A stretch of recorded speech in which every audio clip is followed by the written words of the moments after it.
Very good morning. In today's section, we are going to learn about different types of financial analytics. In this video, I'm going to cover the introduction of financial analytics and the four types of financial analytics. So coming to the financial analytics, every business required to analyze the financial position of the company regularly.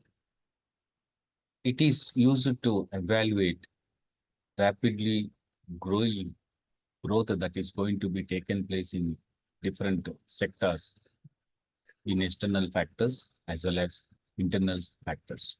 It may be due to the geopolitical instability. It might be due to tighter regulations. It might be due to technology development. Our business environment is complex and it required to be updated continuously. To update ourselves continuously, we need to go analyzing the business situation. In that, the crucial role is going to be taken by finance. So, financial analytics is crucial today. In what way? It helps to anticipate the revenue trends, market shifts, and cost overruns before they occur. It can analyze and highlights where the company was spending extra amount, identifying that wasteful spending. It improves cash flow management. It also brings confidence in the investor with historical data or data backed forecasts that has been built transparency and trust with the stakeholders. Leaders continuously stimulate scenarios and adjust their strategies according to the situation. So these main reasons are there why we need to do financial analytics and why it is crucial today. Coming to the descriptive financial analysis, it is all about knowing what was happened. It is the foundation of financial analytics.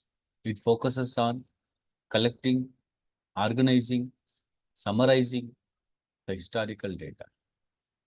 By organizing, summarizing the historical data, you can get the clear performance of the company.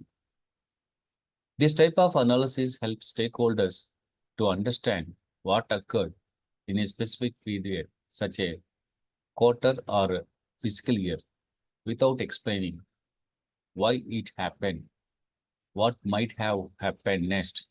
It is typically very difficult to the business to learn. So it is necessary to find out what happened at first.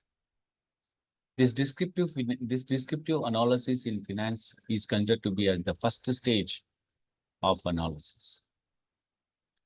So the common techniques that we use is review of income statements, analyzing the historical data,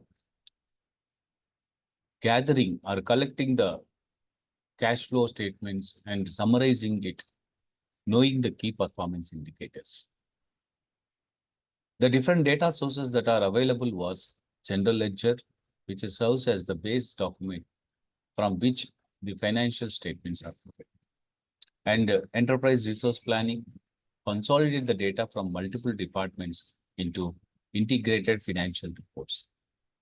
All the financial statements, balance sheet, profit and loss account, and all these will help us to analyze the data and identify what was happening. And if you see the how we can use this in business, this descriptive analysis, it can be done monthly, quarterly, and some organizations may do it annually, where the managers review the performance and compares the actual results against the budgeted expenses. It is useful in board presentations to display the highlight key performance developments that has been taken by senior leaderships. The practical application is in variance tracking, where companies compare budgeted figures with the actual results to detect overspending, underperformance, or unexpected gains. So consider a retail company that wants to evaluate its performance in fourth quarter. And this is one small case that I am trying to uh, make you to understand through this case. The company aggregates last year's sale data by region wise and product wise. The analysis revealed that the region A and the product line B generated the highest sales during fourth quarter. This insight helps the management to understand which locations and products contributes most to the revenue that enables to replicate or enhance these results in the upcoming seasons.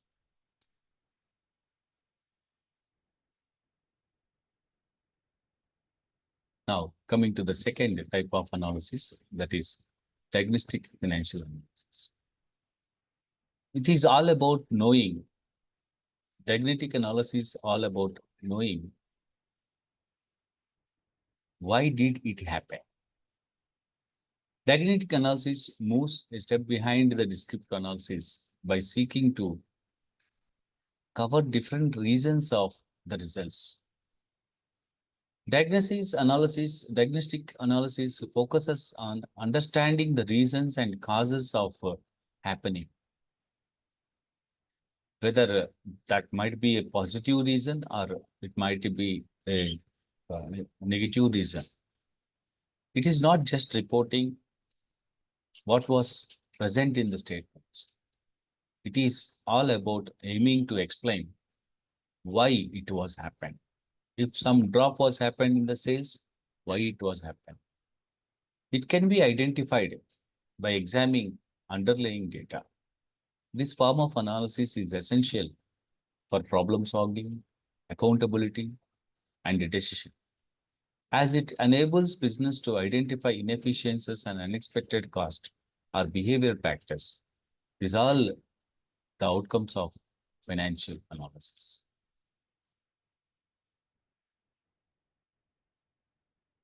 So different data that might be are different types of analysis that we do in diagnostic diagnosis analysis. We do variance analysis, we do ratio analysis, we do root cause analysis, we do correlation and regression analysis. Variance analysis is the technique that used to find out the deviations that has been taken place during a particular year. Ratio analysis is going to be used to evaluate the operational financial health of the company. Correlation is going to be identified, correlation and regression is going to be identified the impact of one variable on another variable, the impact of advertisement on sales, etc. So root cause analysis, we use it to break down high-level summary data into finer components so that you can identify the specific segment causing the problem and you can focus on fixing it. We have different types of data sources that are available here. Detailed revenue and expenses breakdown, customer data, department level reports, all these will help. If you identify the underperforming business units by diagnosing the financial analysis that underperforming the business units, such as branches or departments, that consistently fall short of targets. It also plays a vital role in analyzing the profitability drops by revealing whether the issue of stems from falling sales, rising costs, or changing market dynamics. You can understand the overspending causes like advertisement expenses are significantly higher than the plan. And the advertisement, whatever we are giving is actually not giving the results. Whatever we spend on advertisement, the return on advertisement is very less. Poor vendor negotiations, all these overspending causes can also be identified. Consider a software service company that is experiencing a 15% decline in monthly recurring revenue. Using diagnostics analysis, the financial team investigates the customer churn data and finds that the majority of non-renewals comes from customers who are on annual subscription plans. The deeper analysis shows that these customers cited inadequate customer support as the primary reason for not renewing. This insights allows the company to take target actions such as improving customer service or offering loyalty incentives to reduce and recover from lost revenue. The next analysis is predictive analysis. What is likely to happen next is the part of predictive analysis. Just not only focusing on what happened, why happened, now it is required to focus on what is likely to happen next. So the predictive financial analytics focuses on using historical and current data to forecast the future of future financial outcomes. It allows organizations to anticipate trends, risks, and opportunities, helping them to make proactive decisions rather than the reactive ones. This branch of analytics relies heavily on statistical techniques. It will use artificial intelligence, machine learning algorithms to predict what may occur under specific scenarios. By estimating the future revenues, expenses, cash flows, or customer behavior, this supports the planning, strategic planning, risk management, and investment decisions. Common techniques that we use to do analysis is time series forecasting, machine learning algorithms, regression analysis, scenario modeling, and simulations. Data sources. Here we are going to use historical data that most of the analysis lies on historical data. Predictive analysis relies heavily on historical financial data such as past revenues, cost, cash flows to identify the trends and make forecast. We also take into consideration macroeconomic indicators like GDP, inflation rate, interest rate, which influences the future business performance. We also take customer behavior patterns, historical purchasing power of the customer, and offer critical insights into future sales, credit risk. All this is going to be taken into consideration too. So revenue forecasting, market expansion planning, stock and inventory forecasting is the main business's use of this analysis. Predictive analysis is commonly used for revenue forecasting, helping the company to project future income and set realistic targets. It also plays a key role in risk assessment, such as predicting credit defaults, loan repayment behavior, or financial distress in clients or vendors. Companies leverage predictive models for market expansion, planning, evaluating the potential success of launching new products or entering new geographical regions. Stock and inventory forecasting also used to forecast stock and inventory, ensuring optimum inventory levels based on the expected demand. That's reduce the storage cost or stock out cost. If you take one real-time example, a fintech company uses predictive financial analytics to develop a credit risk model. By analyzing 5 years of historical repayment data from previous borrowers, the company trains a machine learning algorithm to identify patterns associated with the defaults. The model then predicts the likelihood of default of new applications within next 2 months. This insight helps the company make more informed lending decisions, reduce loan losses, and improve overall credit portfolio quality. And the last analysis is prescriptive financial analysis. What should we do next? Just identifying what was happened, why it was happened, what is going to happen. Now we are focusing on what should we do next. That represents the more advanced level of financial analysis. It's just not telling about what happened. It is completely based on recommendations and specific actions to be based on those insights that has been drawn from all the previous 3 analyses. It is where analytics transfers into decision support tool, offering optimal strategies that improve financial outcomes. Perspective analytics not only evaluates multiple future scenarios, but also suggests the best course of action, helping managers optimizing resources, mitigate risk, and maximize returns. This analysis we use it to find out the optimization modelings. If the common techniques that we use is what if analysis, AI-driven simulation models, decision trees. The optimization models we use generally to identify the return on investment, profit margin, budget limits, time, manpower. This by considering all these, we can minimize the cost or maximize the profits. These models often involves different constraints. All these budget limits, time, manpower are considered to be as a budget limits, which uses the mathematical formulas to find the most efficient way to allocate the resources. Another valuable method is what if analysis, which evaluates how changes in input variables affect outcomes. A company may analyze what happens to its net income if advertising spend is increased by 20%. This technique supports contingency planning and prepares business for uncertainty.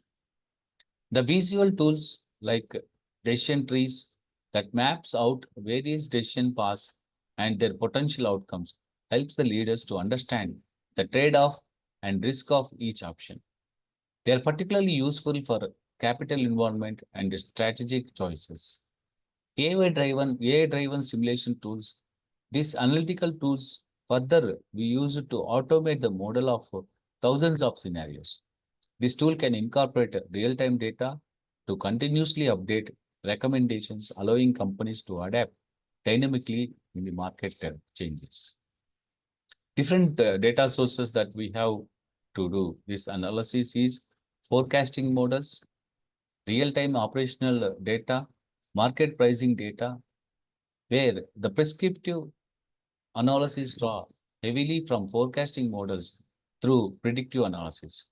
These models from the base upon which decisions are stimulated and evaluated. Real-time operational data such as inventory levels, supply chain status, or customer activity to ensure recommendations that reflect current business conditions. Market pricing data, in addition to all these, market pricing data helps business to adjust pricing strategies in response to the customer moves or consumer behavior. Cost structures are another critical input, allowing simulations to access how these changes in expenses influence the profitability or efficiency. So how we can use this in business? We can use this in business to reallocate the budget, to identify the dynamic pricing strategies. Perspective analysis is widely used for budget reallocation, where businesses decide how to redistribute financial resources to achieve the highest returns. It also plays a vital role in capital investment planning, helping determining which projects are worth funding based on project financial performance and risk. Especially in retail and travel and e-commerce, these are driven by prescriptive models that adjust prices in real time to match demand, competition, and inventory levels. Additionally, expense optimization is a key application, helping organizations to reduce unnecessary cost while maintaining productivity and quality. If you take an example, a CFO of an e-commerce company uses prospective financial analytics ahead of the festive season to stimulate different promotional campaign strategies. By running various scenarios that takes into account cost, expected sales, uplift, inventory constraints, and marketing spend, the CFO identifies the strategy that is most likely to maximize the profit without eroding product margins. This enables the company to act confidently and to balance growth goals with financial risk. Thank you.